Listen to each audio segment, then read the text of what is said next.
Welcome, everyone, to today's second Haury conversation. I'm Toni Massaro, and I work with the Haury program here at the University of Arizona.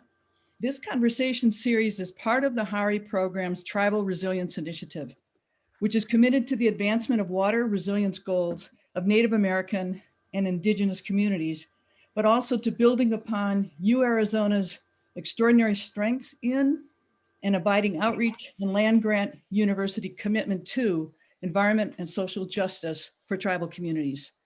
The Haury program also is very proud to be part of the Arizona Institutes for Resilience, also called AIR. A word about this new coalition on campus. It's about collaboration, innovation, cross-disciplinary partnerships, and powerful outreach in an attempt to solve major resilience challenges and promote environmental and social justice for all. AIR is problem-oriented and it's solution-driven, and it seeks to make Arizona expertise related to resilience more accessible, more impactful, and more responsive to community needs. Within AIR, there are many people and programs who apply these principles to serve Native American and Indigenous communities' resilience needs in particular. Across our campus and beyond, we know many people share these goals, likely all of you on this call. Haury program believes that we all are going to need to make more of the us and bridge all of the people and programs, both here, across other campuses, our region, and the globe, all who care about and who are working on tribal resilience goals. As we say, together, we can and must do more, and we can and must do more together. This conversation series is part of that effort, and today we are so honored to have Mr. José Francisco Calí Tzay with us today. Mr. Calí Tzay is the United Nations Special Rapporteur on the Rights of Indigenous Peoples. He was appointed Special Rapporteur on the Rights of Indigenous Peoples in March of 2020, and he took up the role on the 1st of May 2020 amidst staggering global challenges that have a disparate impact on Indigenous communities across the world. A Mayan Kachigul from Guatemala, he has represented Indigenous peoples at the United Nations since the early 1980s, addressing human rights violations against the Indigenous peoples in Guatemala and across the world. His very distinguished career includes work as an ambassador of Guatemala, Director for Human Rights on the Ministry of Foreign Affairs, among many other high-level posts within the government. He was the 1995 founder and coordinator of the Indigenous Rights Program of the Human Rights Legal Action Center, a founding member of the Human Rights Legal Action Center. This man has long done advocacy work on behalf of Indigenous populations. He's a beacon for Indigenous rights across the world. And we're extremely proud to say that he's currently a professor of practice and residence right here at the University of Arizona, where he will teach and conduct his work as special rapporteur. It's a very exciting time. Here to engage him about his work in conversation is our own Rob Williams, who co-heads the Arizona Law Indigenous Peoples Law and Policy Program.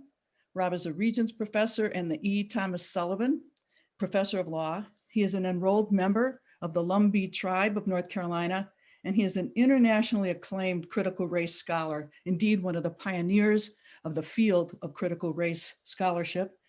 And his powerful writing, teaching, legal advocacy, and outreach are pathbreaking and a true model of university community engagement. Professor Williams also has served as Chief Justice for the Court of Appeals, Pascua Yaqui Indian Reservation, and as Justice for the Court of Appeals and Trial Judge Pro Tem for the Tohono O'odham Nation. Rob has been honored for every aspect of his remarkable career and contributions, and above all continues to be a powerful voice and leader here at Arizona and beyond to bring injustice to light and to seek to address it.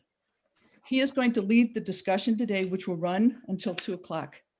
Please again, make sure you're on mute, but you can type your questions into the chat section on your screens, and Rob will raise them as time allows. We respect your time as we all live in Zoom land, so we will end the formal session at 2 o'clock. I will gently intercede if need be, but we encourage questions, and we may be able to respond to questions that we don't have time for in this hour after the session closes. So we welcome your input.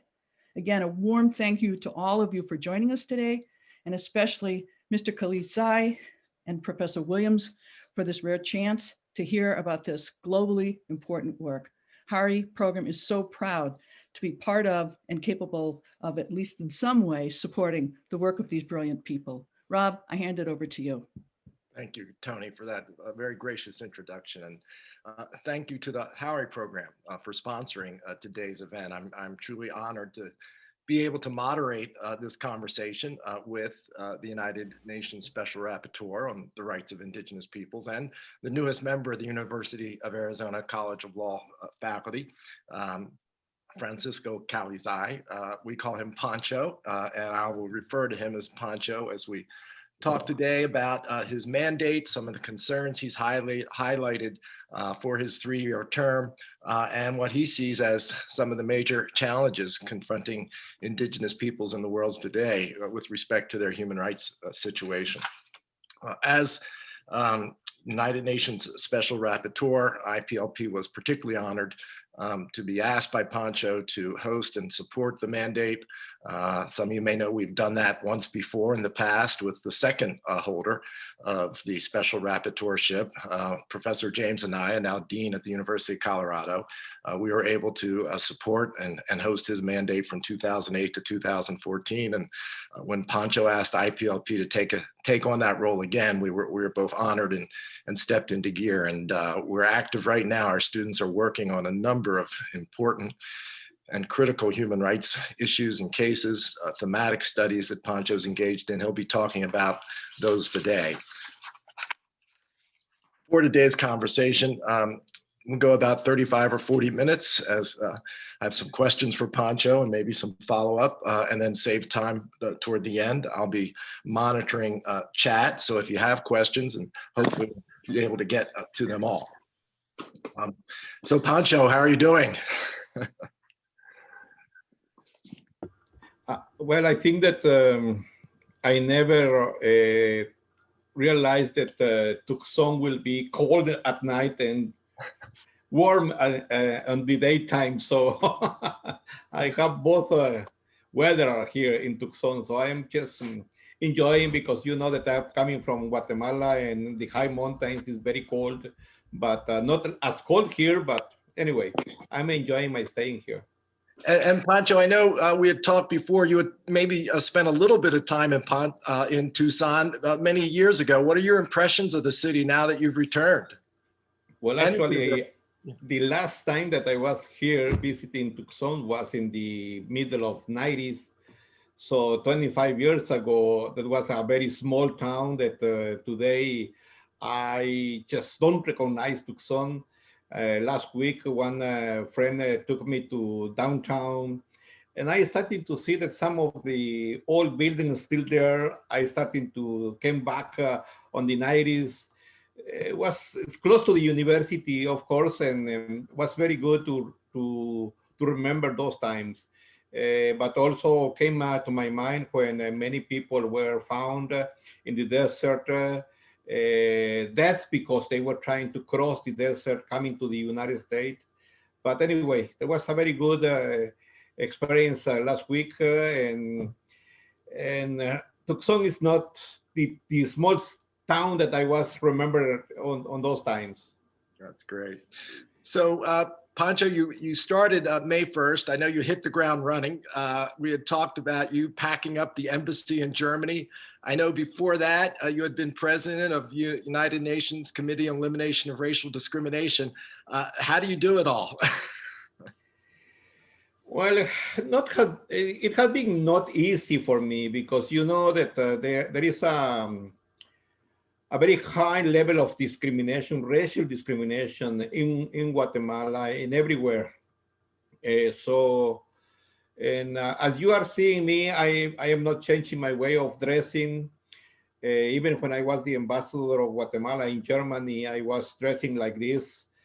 And in the beginning, they were asking me why I don't use a suit and a tie, because that is the protocol of the, the diplomat corps.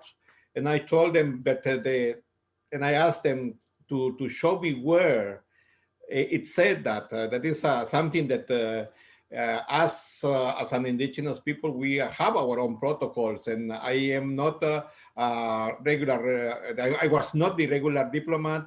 That I was a diplomat, but first I am an indigenous person from Guatemala, so I have to represent not only the diplomat corp of Guatemala, but I have to represent also all the society of Guatemala.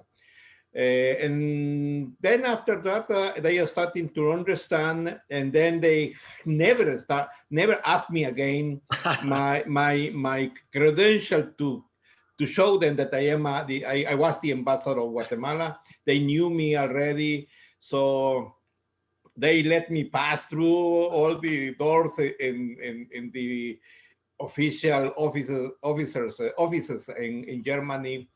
And it has been always the same thing in United Nations. I remember the first time that I was there inside the committee, they were, even you can imagine the Committee for the Elimination of Racial Discrimination, they were asking me why I was dressing like that. And I told them that why they were asking that, talking about racial discrimination, they have to allow me to dress how I was feeling more comfortable.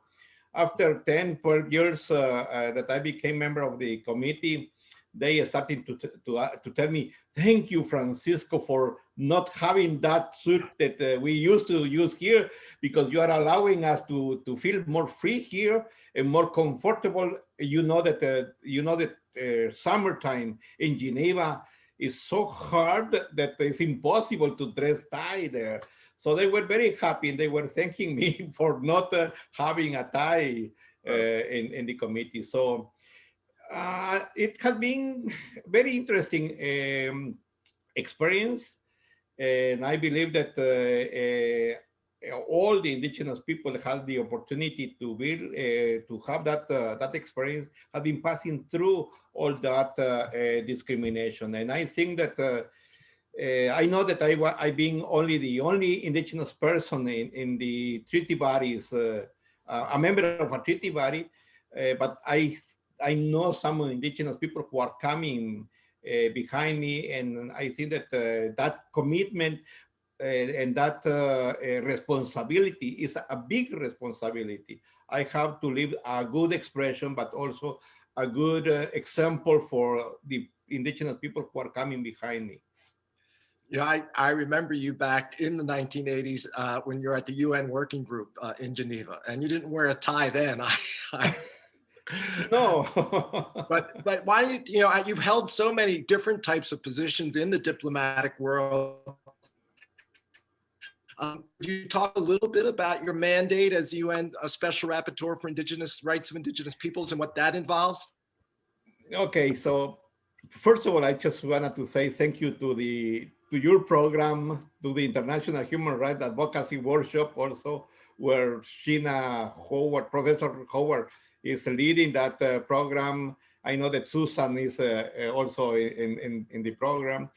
And you know that the mandate of the Special Rapporteur especially is in the frame of the accomplishment of what the Declaration of the Indigenous Peoples' Rights is said.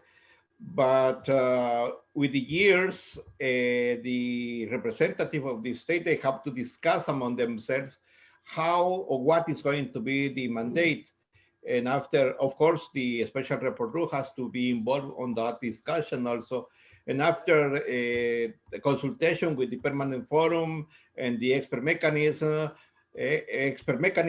and Indigenous Peoples Organization, and of course the state representative, we decide to have a special mandate for these 3 years, giving more importance or more importance to the situation of the indigenous peoples in Asia and Africa, but especially women, children, and elder people. But the situation especially those people or indigenous people who are living the impact of the large-scale agriculture and deforestation, which is affecting indigenous people, right? Why? Because you know that those large-scale agriculture are taking away the land of indigenous peoples, also the big projects that they are trying to implement in indigenous people land, for example, construction of dams, construction of touristic complex.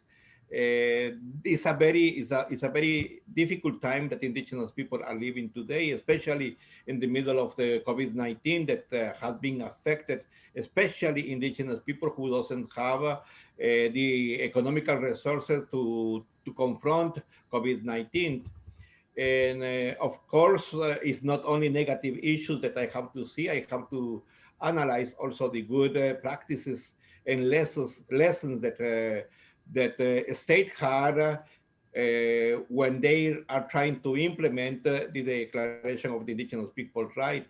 There are many issues that are taking place. For example, this Friday, I will have a meeting with the Congress of Peru. It's a commission that is trying to implement a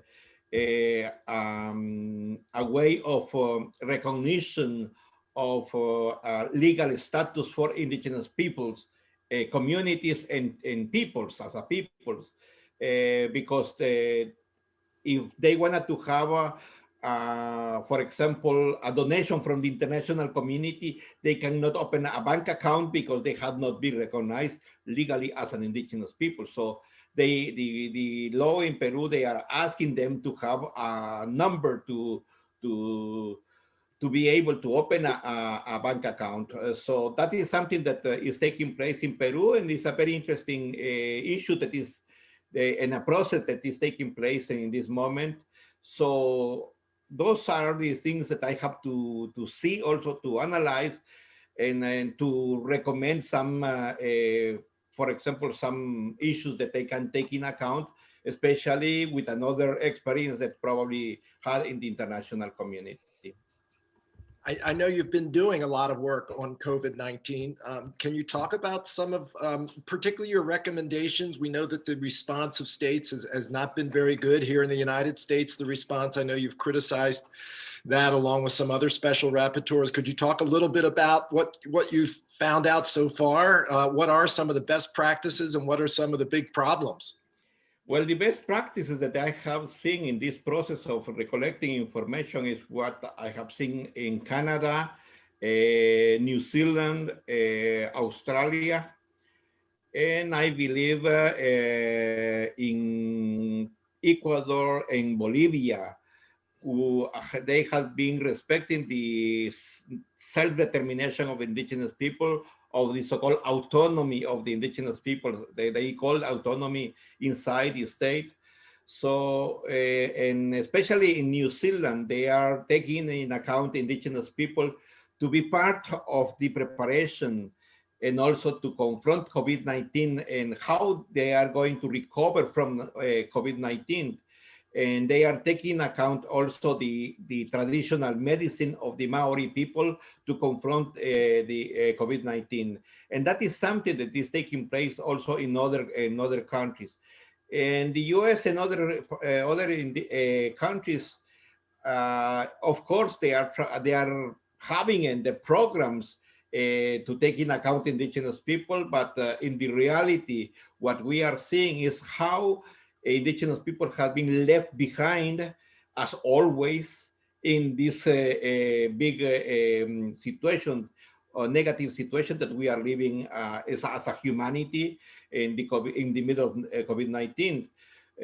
But what I'm seeing also is that there are some measures that government are taking, and they believe that only with economical aid they are going to support indigenous people. But from my point of view, is that as the Convention 169 ILO, from ILO, it's stated is that they have to take in account indigenous people from the beginning of the proposal or project that they're going to launch in their territory that is going to affect negatively or positively. So those specifically, what I'm seeing is that they are not taking into account from the beginning indigenous people, but also they are not consulting, they are not informing indigenous peoples. So that the things that we are criticizing, especially to the countries who are not doing or who are not taking into account indigenous peoples.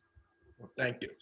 You know, pipelines are back in the news again, Pancho, and we've done, you know, here at IPLP with the prior UN Special Rapporteur work on criminalization of indigenous human rights defenders. And that's a problem all over the world, but it's a problem here in the United States as well, correct? Well, I think that the oil pipes are not only in the United States, it's international issue here in the United States because it's affecting with the, I believe that the new government took executive order to cancel the construction of the pipeline that was coming from Canada. But the thing is that there is another oil pipe that is inside the United States that is a national interest. Those are the things that I think that are affecting indigenous people.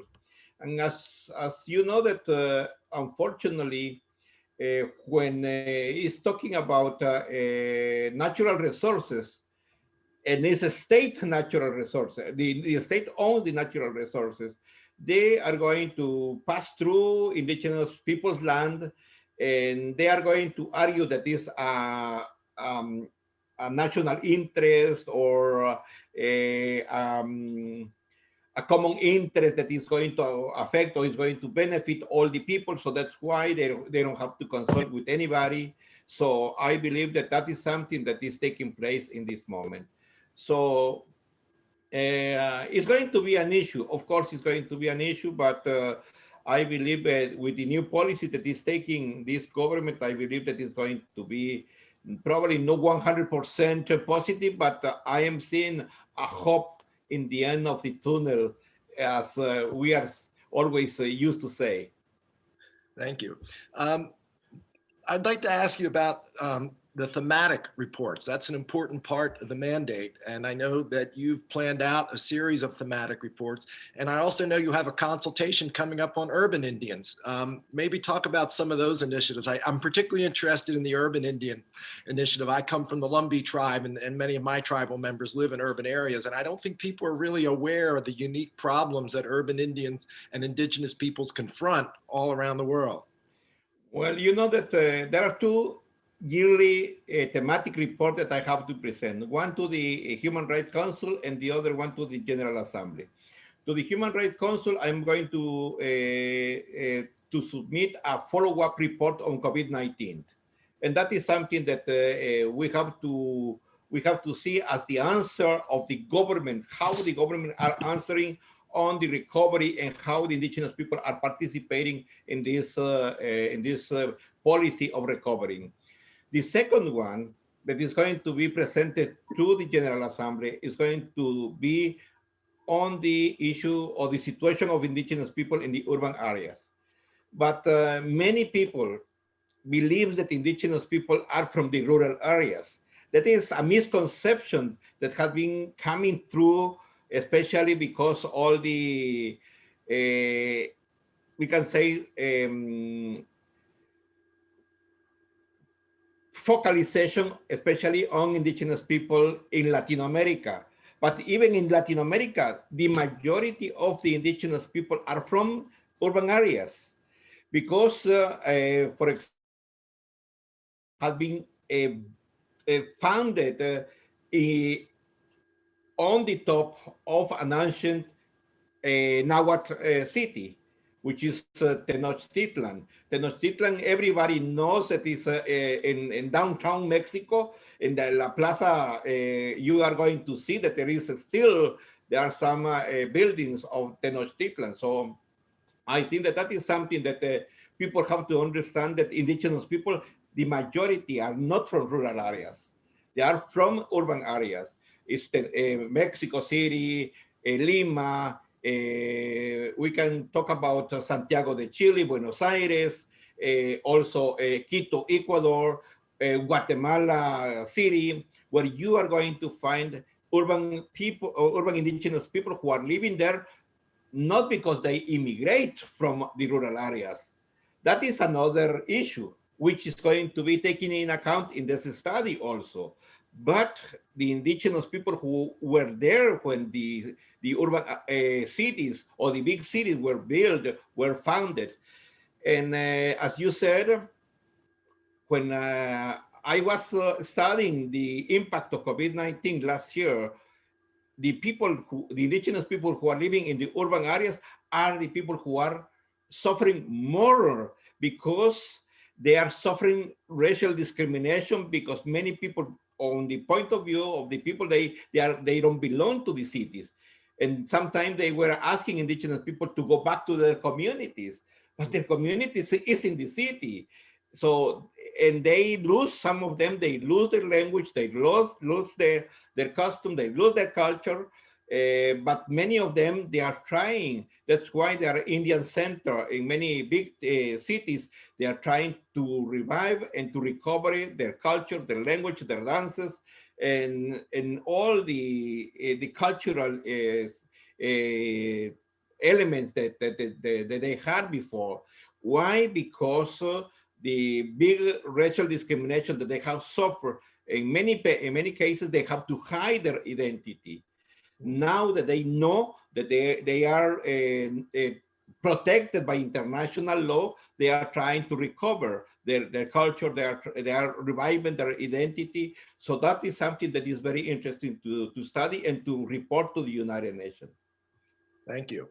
The mandate focuses on women and children. And I know when you talk about COVID-19, it's had a devastating impact on indigenous families. And I'm just wondering some of the work you're doing in these areas with respect to the types of unique problems that indigenous women and children confront. You know that COVID-19 and all the pandemic illness affect especially men, because they are the ones who are going out of the community. But today is affecting more women, because many of the men, they have been immigrated, especially from Latin America or the third world countries. They have been immigrating to the first world cities. For example, the US, the immigration has been a long history of immigration to the United States. But the thing is that women have been father and mother in their communities.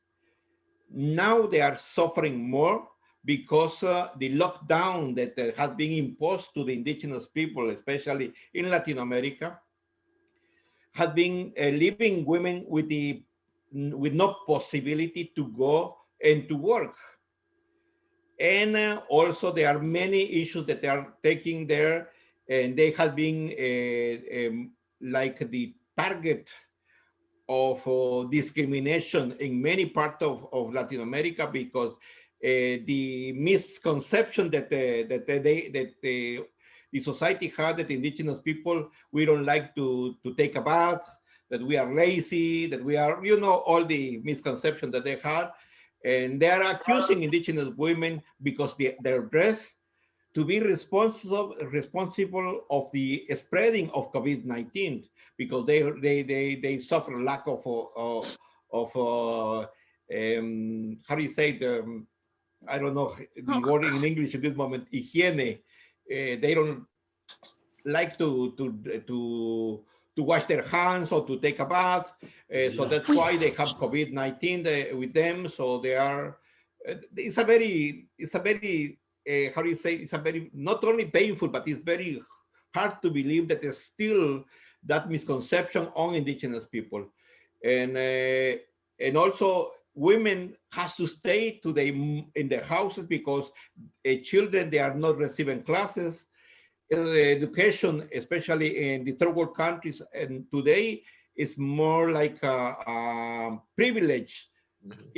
to either to be a right to the children to receive education, because as we are communicating today, education has been given by Zoom. But you know that the majority of indigenous people, they don't have these services. They don't have internet. It's hardly sometimes they have a cell phone, but the cell phone is going to be only for emergency calls, and that's why they have prepaid cell phones, and they don't have internet services. And I had some example in Bolivia and also in Peru, where some of the children has to go to the highest mountains or the highest hill to receive the internet signal to receive their classes. And that has been made more difficult for children to receive their education. And that also has been forcing women to stay at home because, as I said, they are by themselves. And that's why they have to take care of their children, because their husband or their mate, they are not living in the community. They are in the United States, or they are in other part of the world working just to have some money to survive. So it's the difficulties that women are facing in this moment is very high, especially with COVID-19. Yeah, and again, having worked with Professor Anaya during his mandate and working with you, you point to the interconnected nature of all these problems. So once you start talking about land rights, for example, you're going to talk about multinational energy corporations, and then you're going to talk about energy development, and then you're going to talk about missing and murdered indigenous women. They're also interconnected, and you're there sort of seeing all this information, reports, communications. How do you feel you can be most effective as UN Special Rapporteur with these very complicated, multifaceted situations? You know that that has we have to focus in some issues, which is going to touch all those issues that you mentioned already. For example, free, prior, and informed consent. That is going to touch everything, because it's going to touch health, going to touch also development, it's going to touch the defend of their territories, their land, their culture, and so there are some issues that you know that is going to touch almost everything. For example, human rights defenders. That is another issue also. Unfortunately, today, even that some institutions that are saying now is more visible, that's why people believe that human rights defenders are killing more. No, the thing is that indigenous human rights defenders, especially, for example, in Colombia, have been raised in number of killing of indigenous human rights defenders there. In Mexico, Guatemala, where Honduras, even Costa Rica, where never before we had heard about human rights violation of indigenous people in Costa Rica. Today, or not today, but last year, we're starting to hear about persecution against indigenous people who are defending their territories. So that's why, I mean, if you focus in some, we can say in some topics, you will touch everything. Unfortunately, everything is interrelated. Yes. So a lot of my students will ask me, Pancho, how do I get into the human rights business? How do I get into the UN? How do I do this work? And you've had an interesting journey. What would be your advice to some of our younger native students, non-native students who are really committed to doing this work and to having an impact at a global level? How do you get into the human rights business? One of the things that you have to be very clear in your mind is that human rights business, as you said, doesn't pay you. It's not going to make you wealthy. Almost all my life I've been doing this work ad honorem.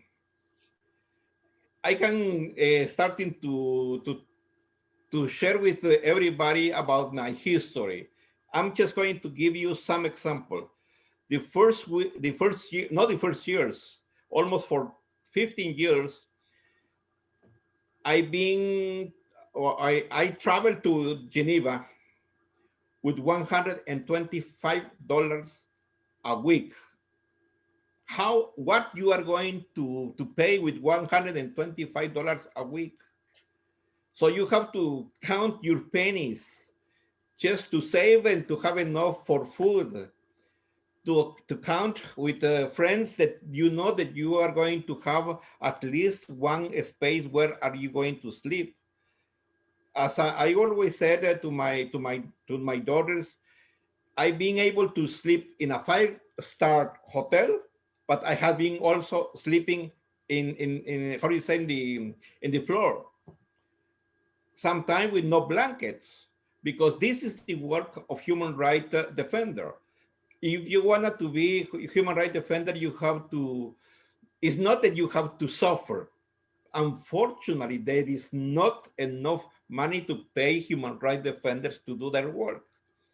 So if you wanted to be a human rights defender, first of all, you have to continue studying. That is something that I always am going to tell younger generation. Study to specialize in one career that is going to help human rights defenders. And then if you wanted to be a human rights defender, you can accompany those human rights defenders and to be one of them, but not as I done myself. I started to do this work when I was 13, but not because I wish to be human rights defenders. What the reality of my country, what the reality that I live those days. So that forced me to be a human rights defender. And after I came known in the international community, I realized that I have to go back to study. And that's why I went back to study. But I was older already. So, and because my daughters also, they started to ask me or tell me that they were telling me, we are not going to study anymore because the school is a waste of time. We are seeing you that you don't have any scholarship. You are not a scholar, but you have a very good work. And I told them, no, I'm not have a very good work. I'm just surviving here. That's why I decided to go back to school. And when they realized that I went back to school, they continued to study. So I was until probably my 40s when I started to study my high school again. I finished my high school. And then I went to the university. And as I was sharing with you in the beginning of this webinar or this meeting, I still working on my master in this moment. So I am mixing everything, the work of human rights defender, the special rapporteur work, and following the work of my master. I don't know how I'm going to finish anyway.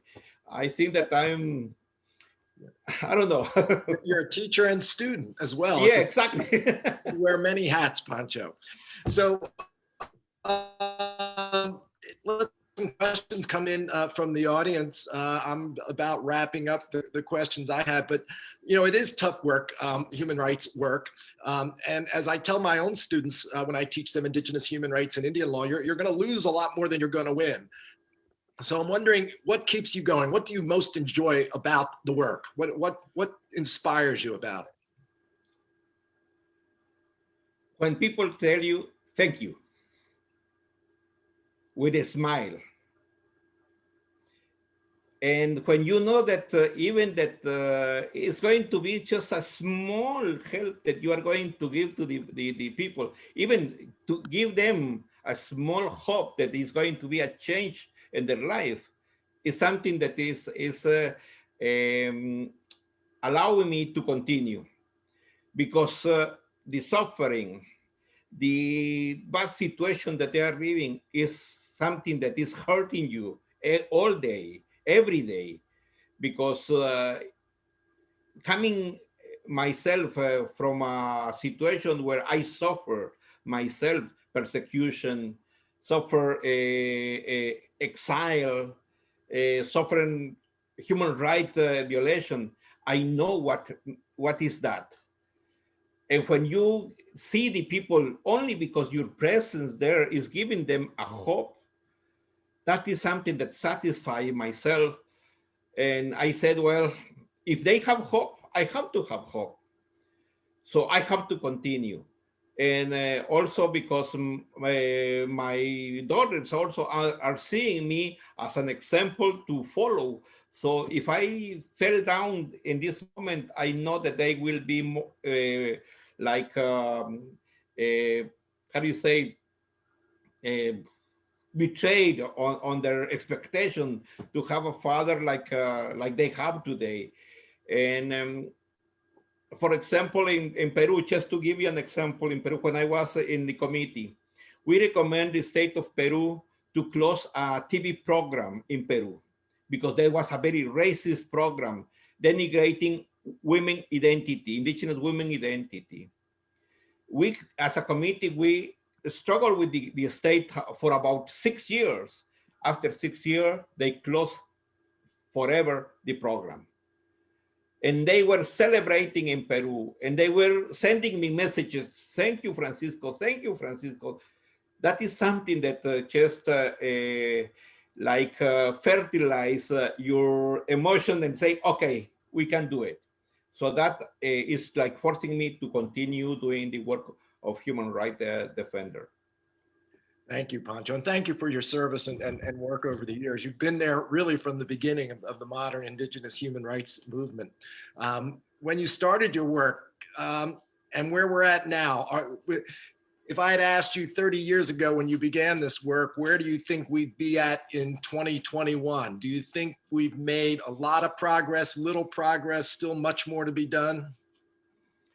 I can see that formally we have advanced a lot, formally, because today in the United Nations and also in the Organization of the American States, nobody is questioning to mention indigenous peoples.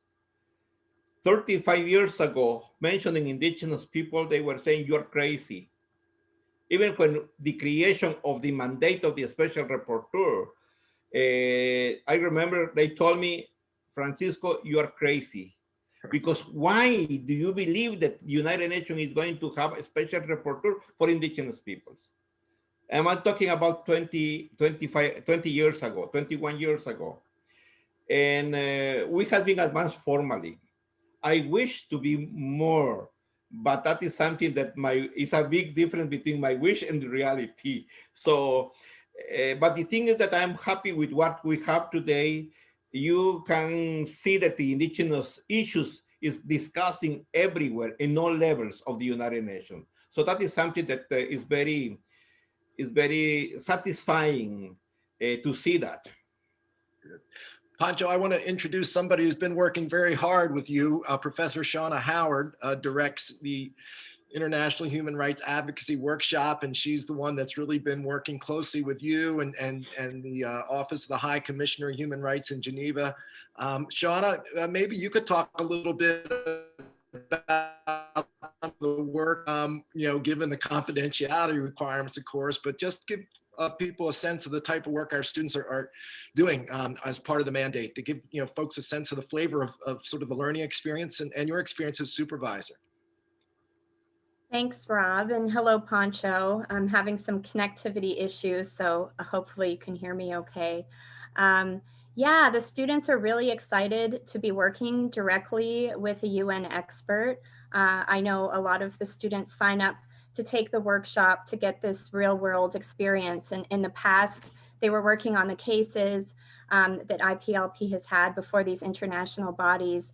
And now they are able to help draft some of these communications that are going out from the United Nations. And right now we're really focused on getting these reports to the General Assembly and to the UN Human Rights Council. So the students will be able to see their research reflected in these UN reports, which is really exciting. Okay, so anyone have questions out there? You have an opportunity to have an audience with the UN Special Rapporteur. If you could send them in on chat. Pancho, what do you think are the biggest challenges confronting Indigenous peoples in the 21st century, globally, as well as here in the United States? You talked about focusing in on one or two core issues. What do you see as the biggest challenges confronting Indigenous peoples from a human rights perspective? Well, you know that unfortunately in 21st or 21st century, we cannot speak if we don't speak about COVID-19.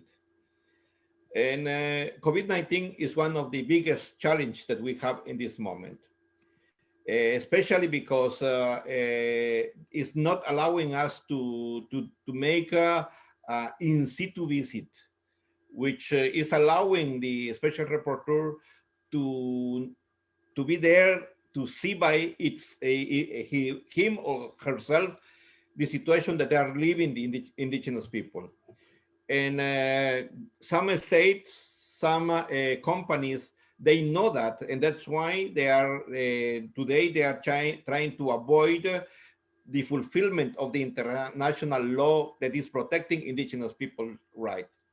And as I was saying before, human rights, indigenous people, human rights defenders are the ones who are paying that reality in this moment. The other issue that that the indigenous people are confronting is that some states, they are seeing COVID-19 as a national security instant to see that is a health security that that indigenous people need in this moment. The increasing of military, the increasing of police elements in indigenous communities are the ones who are making more difficult the life of indigenous people, because in their mind they have already the historical we can say the historical images of repression, persecution on the people. So that is something that that they are seeing in this moment. In Panama, in this moment, there are a company that signed an agreement with indigenous people 3-4 years ago, and they are not fulfilling that agreement. Instant to fulfill the agreement, they call the police and they call the army to come and to persecute the community. So I think that those issues are the ones who are. I think that it's the more difficult things that we that I'm seeing as a special rapporteur. And of course, as I was saying in the beginning, the large scale plantation, and of course the deforestation, climate change is going to affect very, very strongly indigenous people life in this moment. Thank you.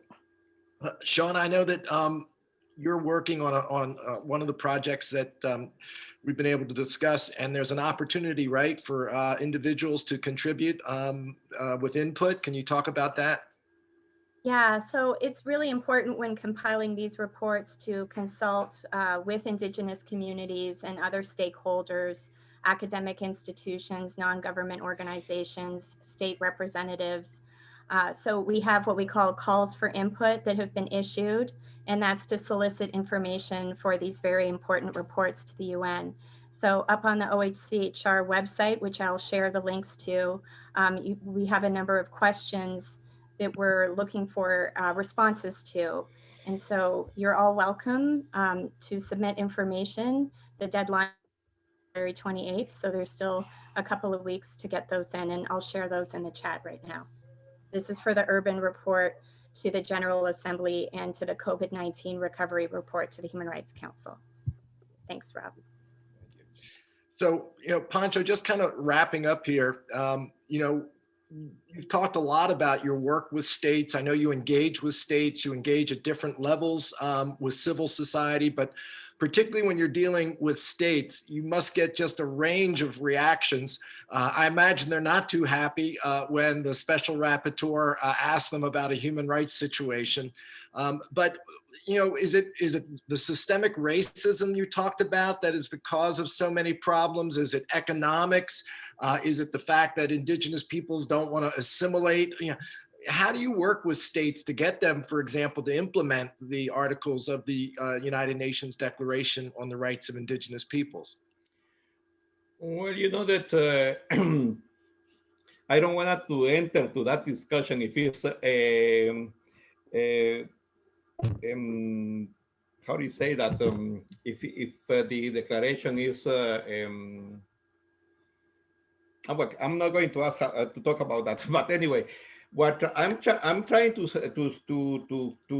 ask the or to tell the government is that they have not only a commitment, but they have also an obligation when they accept a human right international instrument, when they sign, when they ratified an instrument, they have the obligation to fulfill those rights that are in those instruments. So even that they are going to argue that the Indigenous Peoples' Right Declaration is not binding, or is not, how do you say, is not legally binding to the state. The thing is that the human right instrument, they are interrelated, all of them. You cannot see separately each instrument. You have to see it as a whole, the whole instrument on human rights.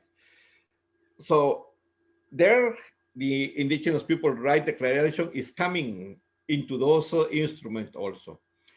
And that's why today there is not any country who are against the human the declaration. We are, or I have the possibility to tell them, look, you have to fulfill this. And if you wanted to see the government, your state, to be part of those states who are in the list of human rights violators, you can continue doing what you are doing in this moment. But if you wanted to see as a modern state that are respecting human rights of indigenous people, you have to fulfill. And so that is the way that you are convincing them how to fulfill the human right of indigenous people in this moment. And you know that sometimes it's a very diplomatic way to ask them on how to fulfill the right of indigenous people. Not necessarily you have to force them, because as you know, the United States with the previous government was impossible to talk about human rights with them. Today, I know that probably China have more element on that, but I saw that for example, the US already answered some of the questions that we sent to them last year. And that is a very good impression that is given this new government, the commitment that they are going to have with the human rights, especially with human rights international organizations.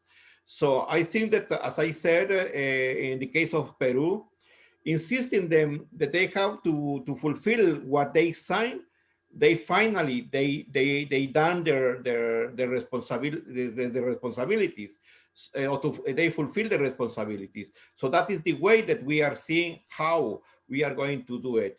And for example, some companies, they don't want to be seen as a human rights violators. So that's why when we are having problems with construction of a dam or construction of other issues, we are not only sending letters to the state, we are sending letters to the companies also. So the companies are the ones who are saying, now we are seeing internationally that we are a human rights violator, so we have to be very careful. So we have to fulfill those and these issues in this moment. So there are many issues, there are many ways that you can ask them to respect human rights. Thank you. One last question, then we're going to have to go from the audience and ask if you could speak to the ways in which the desire of indigenous peoples to preserve their culture and autonomy intensifies and makes worse the discrimination against them. You addressed this a little earlier, but again, I think just wearing a tie can cause an international incident almost. Yeah, I think that what we have to start to be used is that that society are not a homogeneous society. I think that there are not any homogeneous society. United States is the big example that the society is not a homogeneous society. They are multicultural society. United States is a society that have many culture inside that society. That is the force that the United States had in this moment.